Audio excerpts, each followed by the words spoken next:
지난 6개월 동안 여러분들 수고 많이 하셨습니다. 수고 많이 하셨지요? 이제 6개월이 또 새로운 6개월이 시작되어집니다. 남은 6개월 동안도 믿음으로 승리하시고 힘들고 어려워도 굳굳이 견디며 나아갈 수 있는 여러분들이 되었으면 좋겠습니다. 요즘 뉴스 보면 참 비극적인 뉴스가 너무나 많이 나옵니다. 제가 뉴스를 안 볼 수도 없고 궁금해서 보긴 보는데 보면은 요즘 아주 이슈가 되는 게 있죠. 아이들 문제. 그래서 계속 터지고 있습니다. 아이들은 태어났는데 출생신고가 안 되었어요. 어떻게 됐을까요? 그동안 많은 것들이 방치되어서 그걸 몰랐는데 그런 것들이 이슈가 되고 정말 터지고 나니까 안타까운 일들이 너무나 많이 발생하는 것들을 보게 되어집니다. 인생을 살아가면서 참 행복하게 살아간다는 것이 이렇게 쉽지 않구나. 여러분들이 건강한 가정에서 태어났다면 너무너무 감사한 일이에요. 너무 감사한 일입니다. 근데 그렇지 못한 가정들이 많이 있습니다. 안타까운 일이지만 어쨌든 우리는 믿음으로 잘 가정을 세우고 또 자녀들을 키우고 또 기도해야 될 줄로 믿습니다. 그러니까 새벽마다 우리 목사님들하고 기도하면서 하는 일입니다. 기도하는 부모님 밑에서 자란 자녀들은 결코 망하지 않는다. 이 이야기 많이 합니다. 기도해야 돼요. 여러분들 기도를 받고 자랐기 때문에 지금까지 건강하게 살아갈 수 있는 것이고 또 여러분들도 기도해야 됩니다. 자녀들을 위해서 기도해야 돼요. 특별히 젊으신 분들도 기도해야 됩니다. 자녀들을 위해서 열심히 기도하면 그 자녀는 결코 망가지지 않아요. 조금 중간에 좀 새끼로 나갈지언정 반드시 주님 앞에 돌아옵니다. 그런 믿음으로 살아가는 6개월이 되었으면 좋겠습니다. 자, 오늘은 기독교 절기상 맥추 감사주일로 예배를 드리고 있습니다. 이 기독교 절기상 감사의 추수에 대한 감사의 절기가 3번이 나오지요.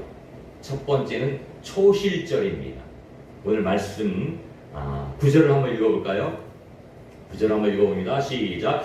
7주를 셀지니 곡식의 낯을 대는 첫날부터 7주를 세어서 내 하나님 앞에 7주절을 지켜라. 이렇게 시작하고 있습니다. 자, 9절에 보면 하반절에 낯을 대는 첫날부터 7주를 세어서 7주절을 지켜라. 낯을 대는 첫날은 언제냐면 초실절이에요. 초실절은 언제냐면 6월절 다음이 맥추절이고 맥추절 다음이 초실절입니다. 이게 첫 번째 곡식을 거두는 절기예요. 초실절. 그리고 두 번째는 오늘 말씀을 읽었던 것처럼 초실절을 세워서 7주를 지나서 지키는 절기가 77절이에요. 오늘 성경은 77절이라고 이야기하고 있고 이것이 바로 맥추절입니다. 출애굽기와 또 레위기에도 나오는데 맥추절이라고 이야기합니다. 그리고 세 번째 추수에 관한 절기가 뭐냐면 우리가 잘 알고 있는 추수감사절, 성경에서는 수장절, 곡식을 거두어서 저장한다는 뜻이에요. 이렇게 곡식에 관한 절기가 3번 있습니다. 그래서 많은 분들이 이 초실절하고 칠칠절을 많이 헷갈려해요. 똑같은 것을 생각할 수 있는데 똑같은 것이 아니고 초실절은 6월절 다음에 맥추절이고 맥추절 다음에 초실절이에요. 첫 번째 곡식을 거두는 것을 초실절이라고 이야기하고 그 초실절부터 7주를 세어서 곡식을 거두는 밀을 거두어서 저장하는 밀을 거두어서 기쁨을 나누는 절기를 우리가 칠칠절이라고 이야기합니다. 오늘은 그 칠칠절 맥추절에 대해서 함께 말씀을 나누어 보려고 합니다. 왜 하나님께서 맥추절을 지키려고 하셨을까? 라는 것을 우리가 의미를 알고 지켜야 됩니다. 첫 번째로 맥추절은 10절 말씀입니다. 다시 읽어보겠습니다. 시작. 내 하나님 앞에 여호와 앞에 칠칠절을 지키되 내 하나님 여호와께서 내게 복을 주신 대로 내 힘을 헤아려 자원하는 예물을 드려라. 첫 번째는 뭐예요? 내 하나님 여호와께서 내게 복을 주신 대로 감사의 예물을 드리라는 것이죠. 하나님께서 여러분들에게 복을 주신 대로 감사의 예물을 드리라는 거예요. 찬송가 429장에 보니까 이런 찬양이 있습니다. 찬송가 429장에 보니까 어떤 찬양이냐면 세상 모든 풍파 너를 흔들어 약한 마음 낙심하게 될 때에 내려주신 복 주의 복을 세어라 주의 크신 복을 내가 알리라 받은 복을 세어 보아라 크신 복을 내가 알리라 받은 복을 세어 보아라 주의 크신 복을 내가 알리라. 여러분들 받은 복을 세어보세요. 하나님이 얼마나 많은 복을 우리에게 주셨는가라는 것을 기억해야 될 줄로 믿습니다. 이스라엘 백성들에게 하나님께서 이 7.7절을 맥추절을 지키라고 한 이유가 뭐예요?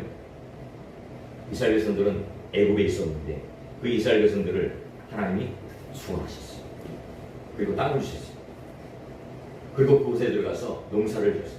물론 처음에는 농사 짓지 않은 것으로 감사의 힘을 드렸습니다. 왜? 그들이 지어놓은 거, 추수해서 그들이 지어놓은 거를 빼앗았잖아요. 땅을 뺏었잖아요. 그래서 지금 이스라엘과 팔레스타인과 중동 지역이 싸움이 나는 이유가 뭐예요? 서로 내 땅이라는 거예요. 사실 이스라엘 백성들이 그 땅을 빼앗았거든요. 그렇죠? 하지만 하나님이 그 땅을 주신 거지요. 이스라엘 백성들은 그렇게 생각하는 거예요. 근데 그 땅에 살고 있던 사람들 입장에서는 빼앗았다 이거라. 하나님 그 땅을 주셨어요. 그 땅에 들어가서 추수하고 얼마나 기뻤을까요? 여러분 그걸 한번 생각해 보세요. 애굽에 종살이 하던 그 백성들이 이제는 내 땅이 생기고 그곳에 들어가서 추수했단 말이에요. 그 감사가 얼마나 감사했을까? 얼마나 기쁨이 넘쳤을까? 저는 농사를 지어보지 않아서 추수의 기쁨을 잘 모릅니다. 근데 농사꾼들은요, 그 추수의 기쁨을 이루 말할 수 없어요. 과일을 보면서 그 과일이 내 자식 같다고 표현하더라고요. 농사 지어서 거두어든 모든 것들이 정말 내 자식 같은 그런 마음이에요. 얼마나 감사했을까. 그래서 하나님은 그 이스라엘 백성들을 향해서 감사하라는 거예요. 감사해. 감사해. 그 모든 것이 하나님의 은혜였음을 감사해라. 출애굽기 23장에는 이렇게 고백합니다. 너희는 매년 3번 내게 절기를 지킬지니라. 너는 무교병의 절기를 지키라. 맥추절을 지키라. 수장절을 지키라. 내 모든 남자는 매년 3번씩 주 여호와께 보일지니라. 이렇게 말씀합니다. 1년에 적어도 3번은 지켜야 합니다. 물론 이스라엘은 절기가 더 많이 있습니다. 그럼에도 불구하고 최소한 1년에 3번 이상은 하나님 앞에 절기를 지키라. 왜 그렇습니까? 자꾸 잊어버리기 때문에. 잊어버려. 사람은 망각의 동물이라고 하지요. 자꾸 잊어버려요. 안 좋은 것은 잘 안 잊어버립니다. 그런데 좋은 것은 금방 잊어버려요. 안 좋은 것은 두고두고 기억하잖아요. 근데 좋은 것은 금방 잊어버려요. 하나님이 그들을 구원하시고 귀한 땅으로 축복을 주셨는데 그 은혜를 이들은 금방 잊어버려요. 금방 잊어요. 여러분 성경 읽으면 어떤 느낌이 들어요? 저는 그런 느낌이 들어요. 야, 참 이스라엘 백성들 해도 너무한다. 하나님이 그렇게 큰 은혜를 베풀어 주셨는데 금방 잊어버려요. 어떻게 그렇게 빨리 잊어버릴 수 있을까? 네. 금방 잊어버려요. 이스라엘 백성들 출애굽 시켰잖아요. 한 달 만에 그들의 입에서 뭐가 나왔어요? 불평불만이 나왔어요. 네? 아니 그 가나안 땅에서 10가지 재앙을 통해서 하나님의 살아계심을 그들에게 보였잖아요. 그러면 불평해야 돼요? 감사해야 돼요? 감사해야 돼요. 근데 불평했어요? 감사했어요? 불평했어요. 한 달이 지나니까 뭐라고 그래요?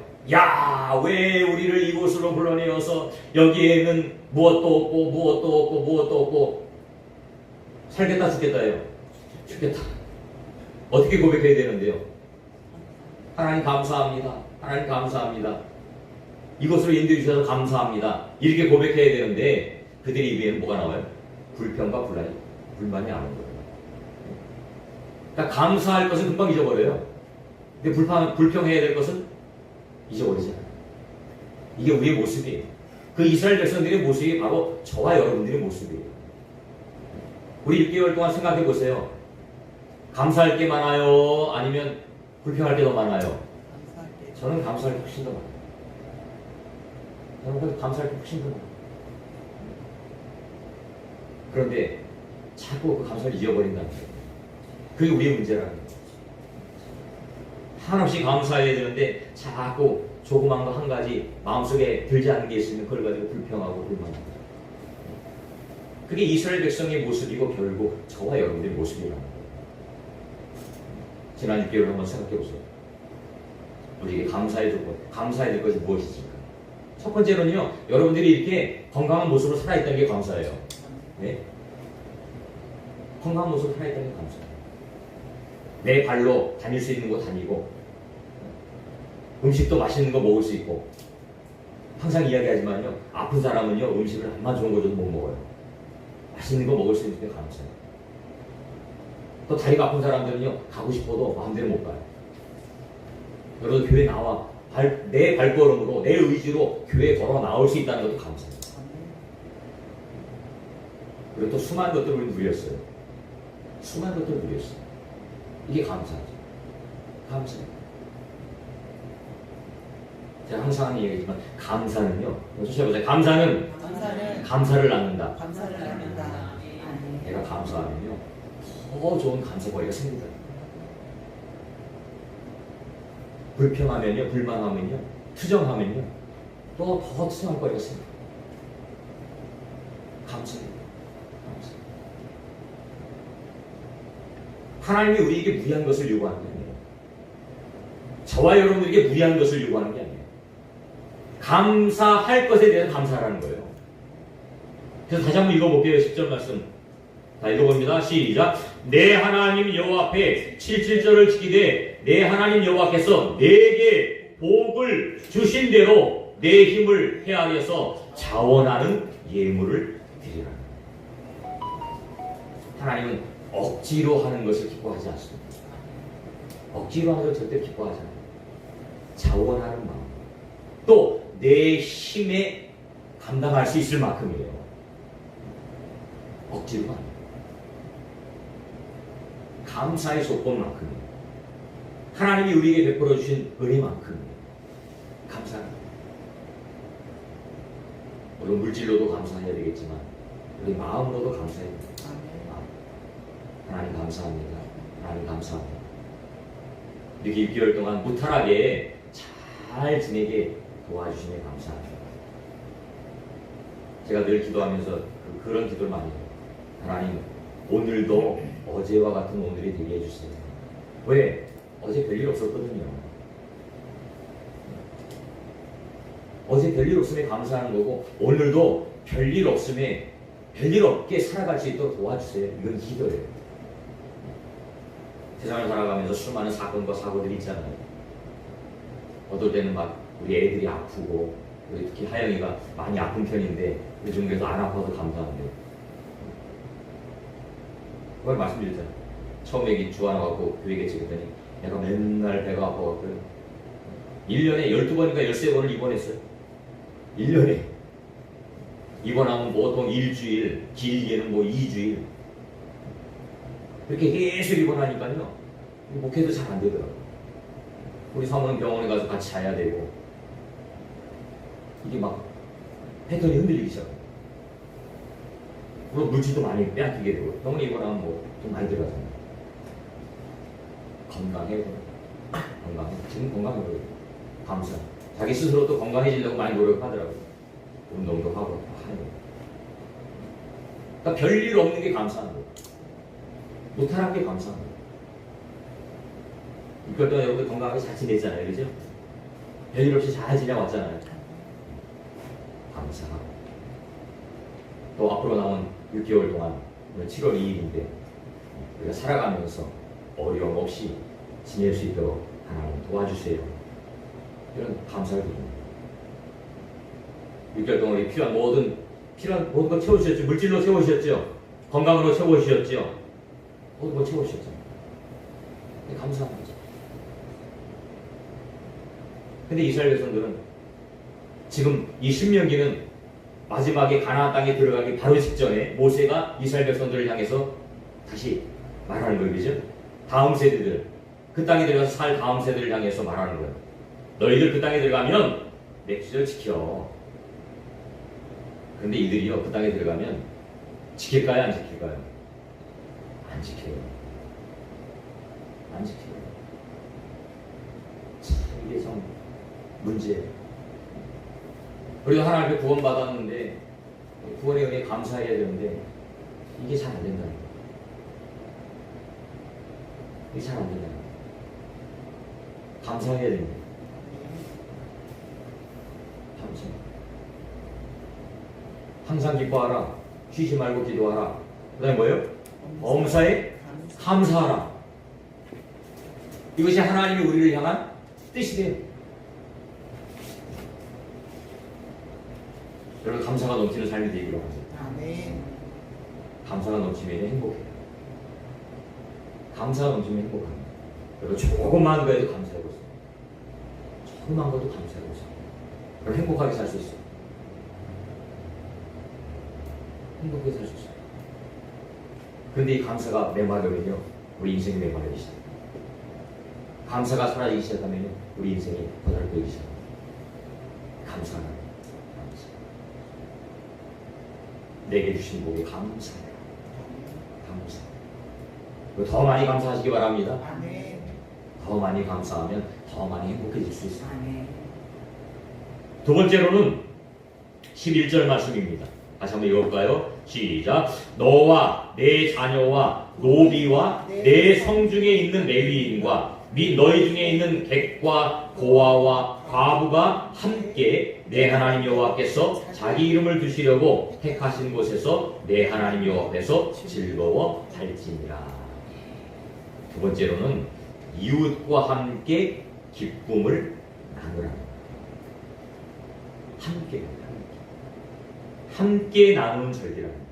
함께 나누는 절기. 함께가 중요해요. 기쁨은 나누면 배가 되고 슬픔은 나누면 반이 된대요. 여러분들 말을 만드는 분들은 참 대단하신 것 같아요. 이런 말들을 참 적절하게 잘 만드는 것 같아요. 기쁨을 나누면 배가 돼요. 이 추수의 기쁨을 나누는 거예요. 누가 나누래요? 이웃과. 그 중에서도 특별히 제 눈 속에 들어오는 단어가 있는데 누구냐면 객과 고아와 과부. 이들은 어떤 사람들이에요? 어려운 사람이에요. 어려운 사람. 소외된 계층입니다. 도움이 필요한 사람들이에요. 누군가의 손길이 필요한 사람들이에요. 그 사람들과 이 즐거움을 함께 나누라. 그게 하나님의 사랑입니다. 하나님의 사랑은요, 항상 소외된 곳에 관심이 있어요. 근데 우리는 소외된 곳에 관심이 별로 없어요. 소외되지 않은 곳에 더 관심을 가져요. 근데 우리는 그곳에 관심을 가져요. 왜? 소외되지 않은 곳에는 누가 돌봐도 돌보고, 그곳에는 많은 사람들이 있기 때문에 관계가 없지만, 소외된 곳에는요, 돌보는 사람이 없어요. 관심이 없어요. 그곳에 가까이 하지 않아요.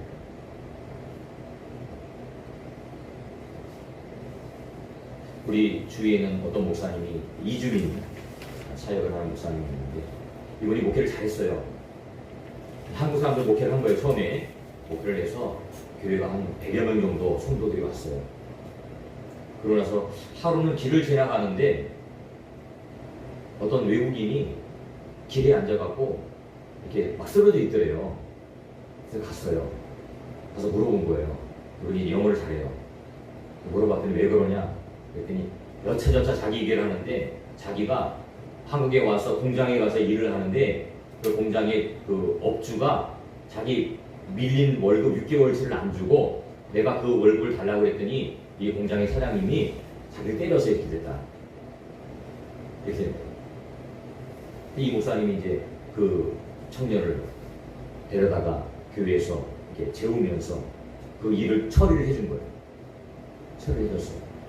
그러니까 이 청년은 고마우니까 교회를 오기 시작한 거예요.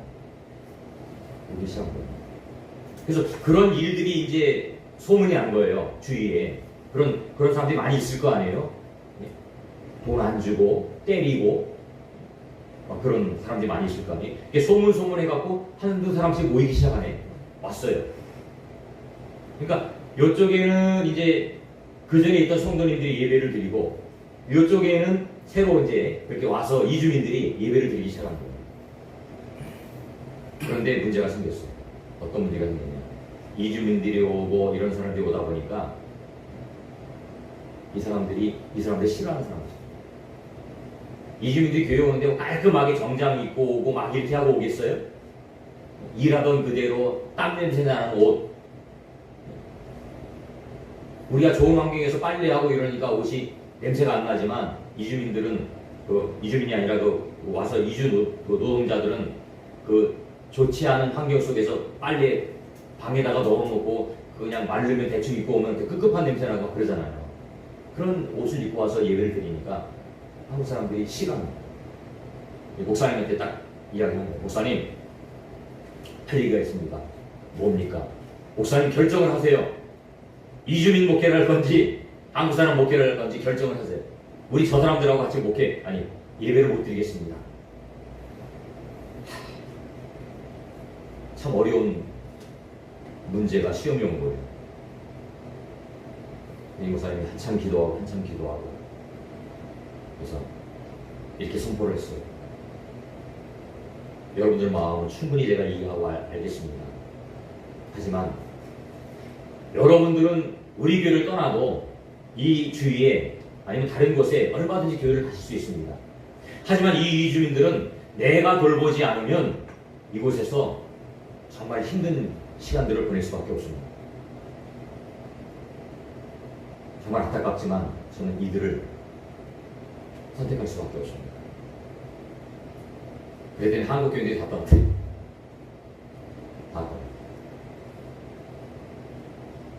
한국 교회는 다 떠나고 이주민들이 이제 오기 시작하는 거예요.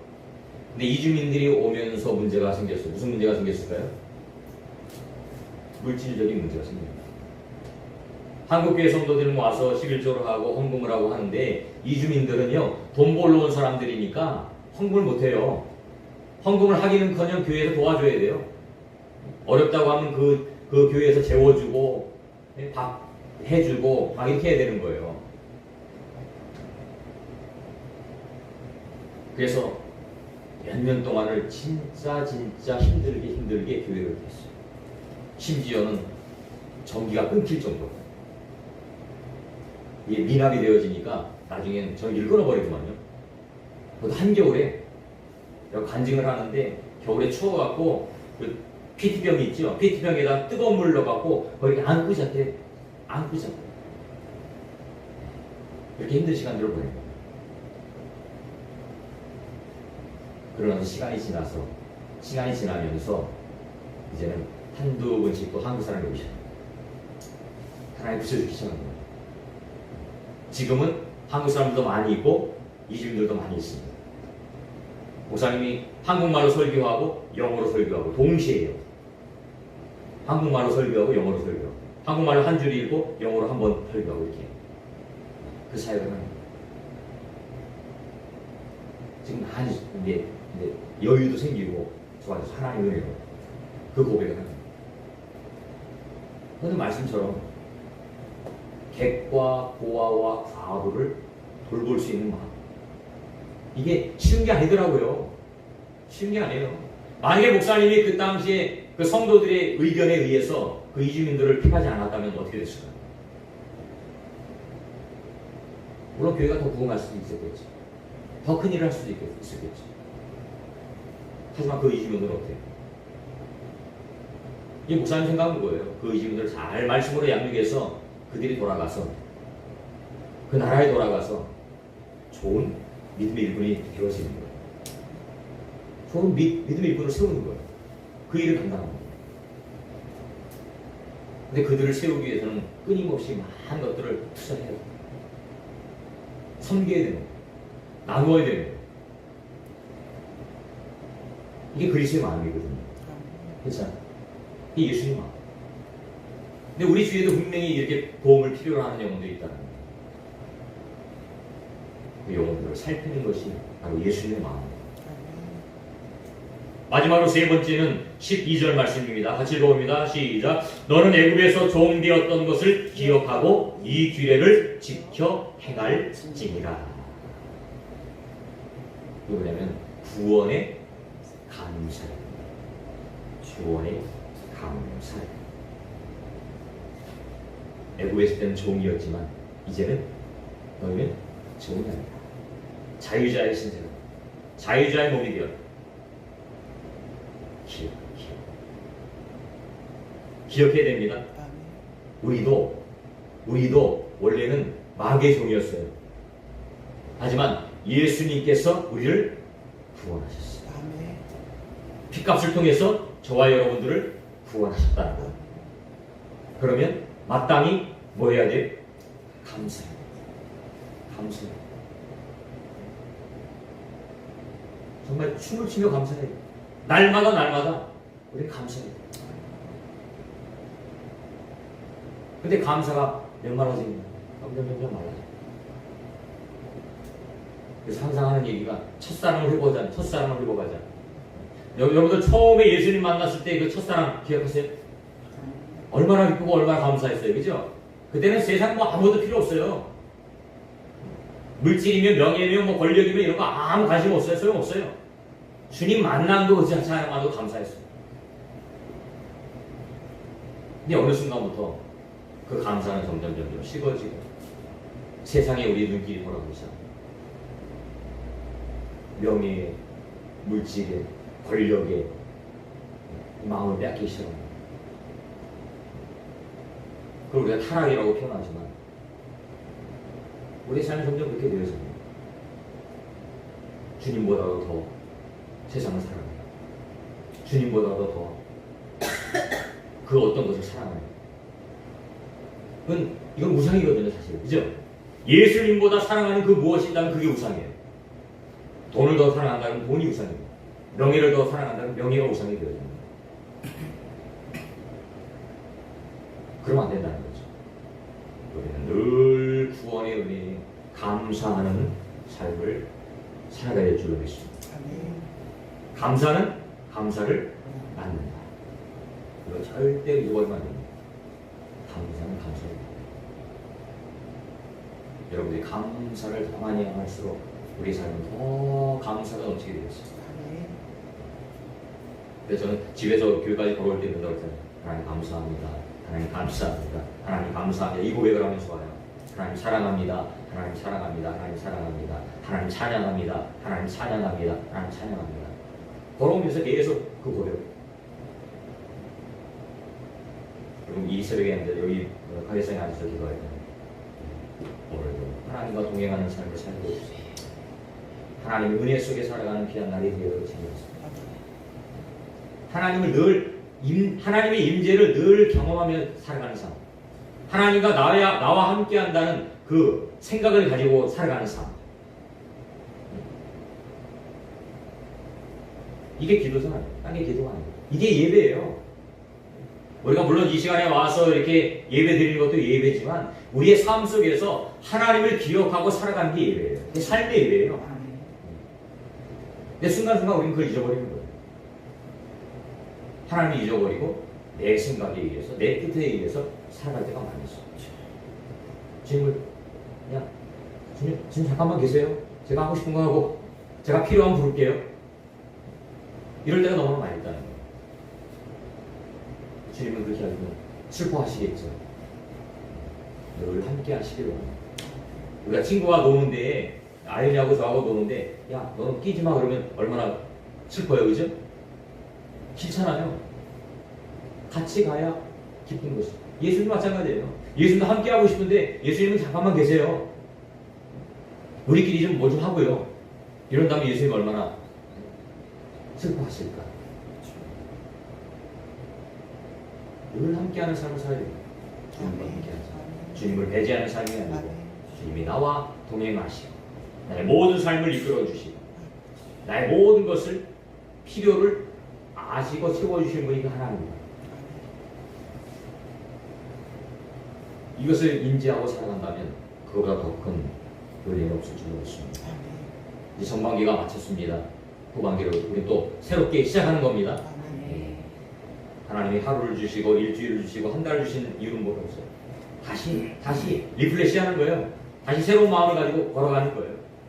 전반기 동안 못했던 거 있다면 다 잊어버리세요. 과거는 과거로 끝나야 돼요. 과거에 자꾸 발목 붙잡혀 있으면 전진하지 못하는 거예요. 조금 부족했더라도 이제는 잊어버리고 다시 새로운 마음과 새로운 결단으로 이제 하반기를 시작하는 거예요. 저도 여러분들과 같이 똑같이 그 자리에 앉아서 설교를 들을 때가 있었다니까요.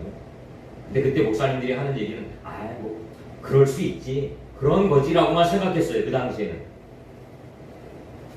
근데 제가 은혜를 받고 목회자가 되고 보니까 그냥 얼렁설렁 그렇게 살아가는 게 아니구나. 정말 하나님과 동행하는 삶을 살아야 되겠구나. 하나님이 기뻐하는 삶을 살아야 되겠구나.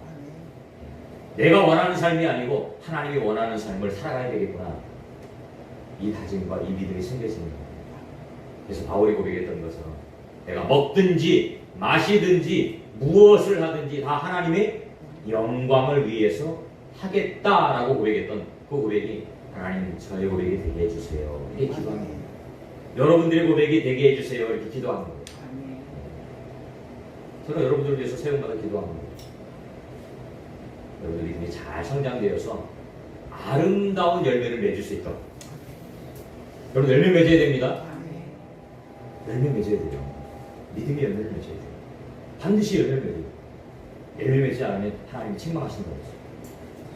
하반기에는 열매를 더 많이 맺는 여러분들의 삶이 되었으면 좋겠습니다. 열심히 달려가고 힘차게 달려가고 끝까지 포기하지 않고 달려갈 수 있는 여러분 되시기 바랍니다.